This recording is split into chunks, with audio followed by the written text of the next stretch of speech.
आप देख रहे हैं सत्य हिंदी का रात 8 बजे का बुलेटिन और मैं हूं आपके साथ कृति सिंह। ये बुलेटिन आप हमारे ऐप पर भी देख सकते हैं। तो रूस से तेल खरीद पर अमेरिकी छूट खत्म होते ही कांग्रेस ने मोदी सरकार को घेर लिया है और सवाल उठ रहे हैं कि क्या अब पेट्रोल डीजल फिर से महंगे हो जाएंगे। दूसरी तरफ ईरान ने भारत को सस्ता तेल देने की पेशकश दोहराई है, लेकिन सरकार अब भी अमेरिकी दबाव के बीच फंसी हुई दिख रही है। सुप्रीम कोर्ट ने उमर खालिद मामले में अपने पुराने फैसले पर सवाल उठाकर बहस को फिर गरमा दिया है। उधर पाकिस्तान के जरिए ईरान ने अमेरिका को नया शांति प्रस्ताव भेजा है, जिससे मिडिल ईस्ट की हलचल और तेज हो गई है। वहीं पाकिस्तान में इमरान खान को हटाने में अमेरिकी साजिश के आरोपों ने नया बवाल खड़ा कर रख दिया है। इन्हीं खबरों पर इस बुलेटिन में बात करेंगे, लेकिन पहले देख लेते हैं दिन भर की 5 बड़ी खबरें। रूसी तेल छूट खत्म होते ही मोदी सरकार पर कांग्रेस का बड़ा हमला तेज। तेल संकट के समय भारत की मदद करने को ईरान तैयार, मोदी क्यों हटे पीछे। उमर खालिद मामले में सुप्रीम कोर्ट ने अपने फैसले पर उठाए सवाल। ईरान ने पाकिस्तान के जरिए अमेरिका को फिर से भेजा शांति प्रस्ताव। लीक दस्तावेज से इमरान खान को हटाने की साजिश पर बड़ा बवाल। कांग्रेस नेता पवन खेड़ा ने रूस से तेल खरीद को लेकर मोदी सरकार पर बड़ा हमला बोला है। उनका कहना है कि अमेरिका की वो छूट जिसके तहत भारत रूस से तेल खरीद पा रहा था, वो 16 मई को खत्म हो चुकी है। खेड़ा ने आरोप लगाया कि सरकार अब इस छूट को बढ़ाने के लिए अमेरिका से फिर से गुहार लगा रही है, लेकिन विदेश मंत्रालय की तरफ से अब तक कोई साफ जानकारी नहीं दी गई है। कांग्रेस का कहना है कि इससे ये सवाल खड़ा हो रहा है कि क्या सरकार ऊर्जा सुरक्षा, विदेश नीति और अर्थव्यवस्था जैसे अहम मुद्दों पर पूरी तरह उलझन में है। पवन खेड़ा ने तंज कसते हुए कहा कि सरकार बड़े बड़े दावे तो करती है, लेकिन अब देश की जनता को पेट्रोल डीजल की कीमतों में एक और बढ़ोतरी के लिए तैयार रहना पड़ सकता है। विपक्ष का आरोप है कि सरकार अमेरिका के दबाव में फैसले ले रही है, जबकि देश की सबसे बड़ी जरूरत सस्ती ऊर्जा और महंगाई पर काबू पाना है। नई दिल्ली में हुई ब्रिक्स विदेश मंत्रियों की बैठक के वक्त ईरान के विदेश मंत्री अरागची ने कहा कि ईरान आज भी भारत को रियायती दर पर तेल और दूसरे ऊर्जा संसाधन देने के लिए पूरी तरह तैयार है।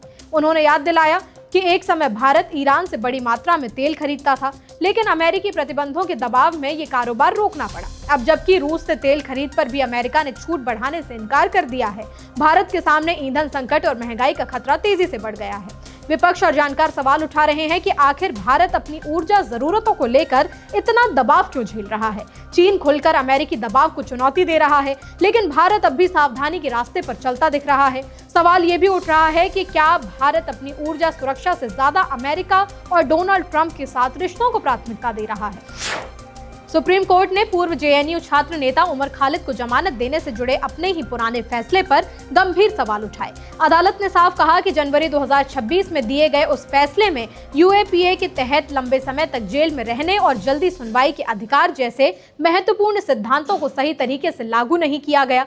जस्टिस बीवी नागरत्ना और जस्टिस उज्जवल भुइयां की पीठ ने यह टिप्पणी एक अन्य यूएपीए मामले में आरोपी सैयद इफ्तिखार अंद्राबी को जमानत देते समय की, जो 6 साल से जेल में बंद थे। सुनवाई के दौरान अदालत ने 2021 के ए नजीब फैसले का हवाला देते हुए कहा कि अगर ट्रायल में देरी होती है और आरोपी लंबे समय से जेल में है तो उसे जमानत दी जा सकती है, चाहे कानून कितना भी सख्त क्यों ना हो।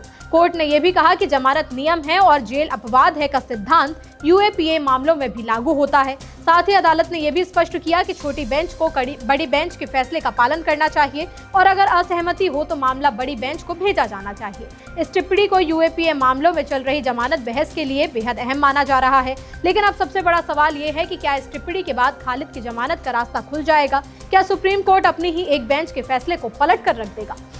भारत का चीन से खाद आयात वित्त वर्ष 2025-26 में जबरदस्त तरीके से बढ़ा है। वाणिज्य मंत्रालय के आंकड़ों के मुताबिक चीन से खाद की खरीद में 173% की बढ़ोतरी दर्ज की गई। फाइनेंशियल ईयर 2026 में भारत ने चीन से करीब 50.2 लाख टन खाद आयात किया, जो पिछले वित्त वर्ष के मुकाबले काफी ज्यादा है। यह आंकड़ा दिखाता है कि देश की खेती और कृषि जरूरतों को पूरा करने के लिए भारत की विदेशी सप्लाई पर निर्भरता लगातार बढ़ती ही जा रही है। हालांकि रूस अब भी भारत का सबसे बड़ा खाद सप्लायर बना हुआ है। रूस से खाद आयात फाइनेंशियल ईयर 2025 में 49 लाख टन से बढ़कर फाइनेंशियल ईयर 2026 में 68 लाख टन तक पहुंच गया, यानी भारत ने रूस से भी रिकॉर्ड मात्रा में खाद खरीदा। विशेषज्ञों का मानना है कि खेती में बढ़ती मांग और घरेलू उत्पादन की सीमाओं के चलते भारत को बड़े पैमाने पर विदेशों से खाद मंगाना पड़ रहा है। नीट यूजी 2026 पेपर लीक मामले में महाराष्ट्र के लातूर में एक कोचिंग इंस्टीट्यूट के फाउंडर और डायरेक्टर शिवराज मोते गांवकर को गिरफ्तार कर लिया गया है। एजेंसी का कहना है कि शिवराज अवैध तरीके से परीक्षा के सवाल और जवाब लीक करने वाले एक संगठित गिरोह का हिस्सा थे। सीबीआई के मुताबिक आरोपी ने 23 अप्रैल को नीट यूजी का प्रश्न पत्र और आंसर की हासिल करने की साजिश में दूसरे लोगों के साथ मिलकर काम किया था। जांच के दौरान एजेंसी ने लातूर स्थित शिवराज के घर से मोबाइल फोन बरामद किया, जिसमें कथित लीक पेपर मिला है, जिसे फॉरेंसिक जांच के लिए भेज दिया गया है। सीबीआई का आरोप है कि शिवराज ने न सिर्फ पेपर और आंसर की आगे बांटे, बल्कि सबूत मिटाने के लिए उन्हें डिलीट तक कर दिया। इस केस में पहले भी कई गिरफ्तारियां हो चुकी हैं और अब महाराष्ट्र इस पूरे घोटाले का बड़ा केंद्र बनकर सामने आ गया है। सीआईसी ने एक अहम फैसले में कहा है कि भारतीय क्रिकेट कंट्रोल बोर्ड यानी बीसीसीआई सूचना का अधिकार कानून यानी आरटीआई के तहत पब्लिक अथॉरिटी नहीं है। आयोग के अनुसार बीसीसीआई ना तो सरकार के स्वामित्व में है, ना ही उस पर सरकार का सीधा नियंत्रण है और ना ही उसे सरकार से किसी बड़े स्तर पर वित्तीय सहायता मिलती है। इसी आधार पर सीआईसी ने उस अपील को खारिज कर दिया जिसमें ये जानने की मांग की गई थी कि बीसीसीआई किन अधिकारों के तहत भारत का प्रतिनिधित्व करता है और अंतर्राष्ट्रीय टूर्नामेंट के लिए खिलाड़ियों का चयन कैसे करता है। यह आरटीआई साल 2017 में गीता रानी द्वारा दायर की गई थी। आयोग का कहना है कि BCCI Tamil Nadu society registration act के तहत पंजीकृत एक निजी संस्था है और इसकी स्थापना किसी संविधान, संसद या सरकारी अधिसूचना के जरिए नहीं हुई है। सूचना आयुक्त पीआर रमेश ने अपने आदेश में कहा कि बीसीसीआई को आरटीआई एक्ट की धारा 2H के तहत सार्वजनिक संस्था नहीं माना जा सकता, इसलिए इस कानून के प्रावधान इस पर लागू नहीं होते। बुलेटिन में आगे अभी और भी खबरें हैं। सीएम योगी का बड़ा बयान, सड़क पर नमाज पर सख्ती। केरल बंगाल में नई सरकारों ने शुरू की नई स्कीमें। ईरान ने पाकिस्तान के जरिए 14 सूत्री प्रस्ताव भेजा। रिपोर्ट में खुलासा, इमरान खान को हटाने में अमेरिका की साजिश। उत्तर प्रदेश में मुख्यमंत्री योगी आदित्यनाथ ने सड़क पर नमाज पढ़ने को लेकर सख्त रुख अपनाया है। उन्होंने साफ कहा कि सार्वजनिक जगहों पर ट्रैफिक रोककर या सड़क पर भीड़ लगाकर नमाज पढ़ने की इजाजत नहीं दी जाएगी। लखनऊ में एक सार्वजनिक कार्यक्रम के दौरान उन्होंने कहा कि सड़कें लोगों के आने जाने के लिए होती हैं, उन्हें किसी भी तरह की गतिविधि से बाधित नहीं किया जा सकता। योगी आदित्यनाथ ने यह भी कहा कि अगर जरूरत पड़े तो नमाज पढ़ने के लिए व्यवस्था शिफ्टों में की जा सकती है, लेकिन सार्वजनिक व्यवस्था और कानून व्यवस्था से समझौता नहीं किया जाएगा। उनके मुताबिक अगर मुस्लिम समुदाय प्यार से मानेगा तो ठीक है, नहीं मानेगा तो दूसरा तरीका अपनाया जाएगा। केरल में नई बनी यूडीएफ सरकार ने सत्ता संभालते ही जनहित में बड़े फैसले की घोषणा कर दी है। मुख्यमंत्री वीडी सतीशन ने कैबिनेट की पहली बैठक के बाद प्रेस कॉन्फ्रेंस में बताया कि सरकार का फोकस महिलाओं, बुजुर्गों और जमीनी स्तर के कर्मचारियों की भलाई पर रहेगा। सबसे बड़ा फैसला महिलाओं के लिए रहा, जिसके तहत 15 जून से Kerala state road transport corporation की बसों में महिलाओं को मुफ्त यात्रा की सुविधा दी जाएगी। सरकार ने इसे अपने चुनावी वादे की गारंटी बताया है। इसके साथ ही सरकार ने बुजुर्गों के लिए अलग विभाग बनाने का फैसला लिया है, जिससे केरल देश का पहला ऐसा राज्य बन जाएगा जो बुजुर्गों के लिए अलग से काम करेगा। उधर पश्चिम बंगाल में बीजेपी की नई सरकार बनने के बाद राज्य में बड़े फैसलों की शुरुआत हो गई है। मुख्यमंत्री शुवेंदु अधिकारी के नेतृत्व में हुई इस बैठक में सबसे बड़ा फैसला 7वें राज्य वेतन आयोग के गठन को लेकर लिया गया, जिससे राज्य कर्मचारियों के वेतन ढांचे में सुधार की उम्मीद है। इसके साथ ही सरकार ने महिलाओं के लिए बड़ी घोषणा करते हुए 1 जून 2026 से सरकारी बसों में मुफ्त यात्रा की योजना को मंजूरी दे दी है। अमेरिकी राष्ट्रपति डोनाल्ड ट्रंप अपने रिकॉर्ड तोड़ शेयर ट्रेडिंग को लेकर एक बड़े विवाद में घिर गए हैं। ताजा वित्तीय खुलासों के मुताबिक ट्रंप और उनके सलाहकारों ने इस साल की शुरुआत में भारी निवेश किया है। उन्होंने साल 2026 के शुरुआती 3 महीनों में ही 3700 से ज्यादा शेयर ट्रेड किए। इसका मतलब है कि उन्होंने हर दिन औसतन 40 से ज्यादा खरीद बिक्री के सौदे निपटाए। इतनी बड़ी संख्या में हुए सौदों ने शेयर बाजार के बड़े बड़े दिग्गजों को भी चौंका कर रख दिया।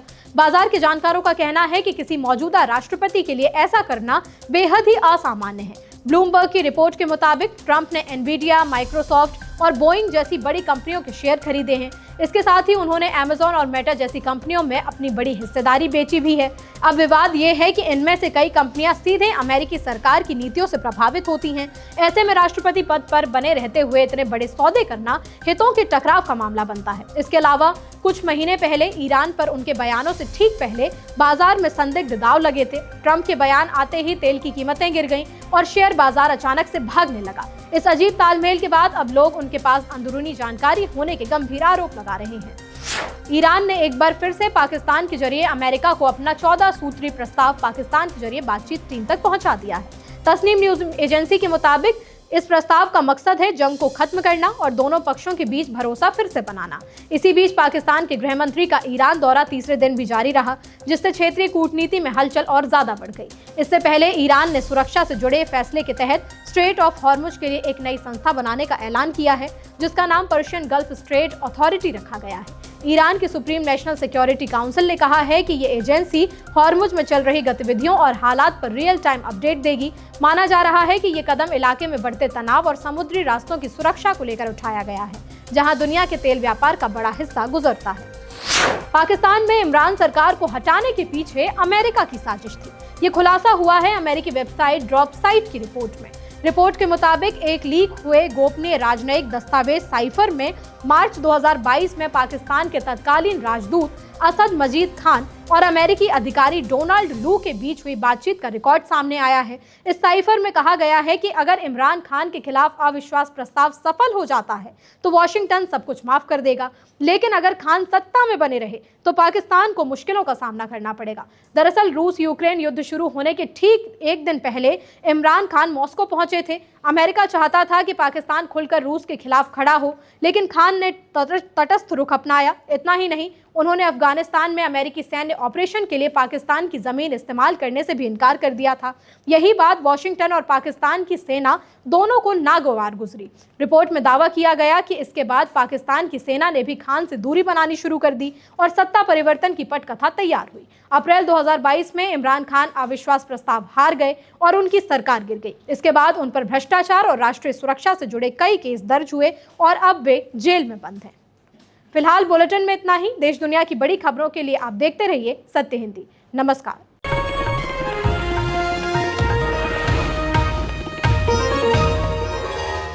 Copyright disclaimer under Section 107 of the Copyright Act 1976. Allowance is made for fair use for purposes such as criticism, comment, news reporting, scholarship, and research.